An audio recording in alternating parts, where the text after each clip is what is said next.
Welcome to Khetz tutorials. In this video, I'm going to do question 39 from A Exercises in James Stewart Calculus, 8th edition.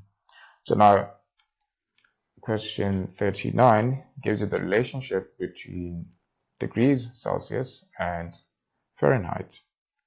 So this is the rough formula which they have over there. And you're supposed to find the equivalent in Celsius, which corresponds to this interval. So this is the interval which we want to find the degrees Celsius equivalent of. So first, we are going to make f the subject here so that we can substitute it there in that inequality. So let's do that. So first, I'm going to multiply both sides by, so we'll come back to this, or let's shift this for now. So now, we're going to multiply both sides by 9/5, and if you do that, you're going to have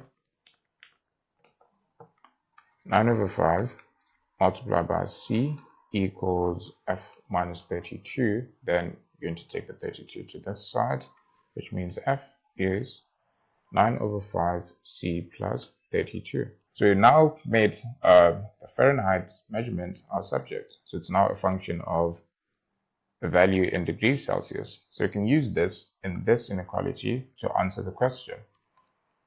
So now we're going to substitute this directly into what we have here. And then we're going to solve the inequality. So the next step would be to subtract 32 everywhere. So you can do that. So 50 minus 32 will be on this side. And that is 18. And here, if we do the same thing, if we subtract 32, we just have 9/5c. And on this side, we're going to have 63. Next thing which we're going to do is we're going to multiply everything by 5/9, which is the reciprocal of this. So we're trying to eliminate that.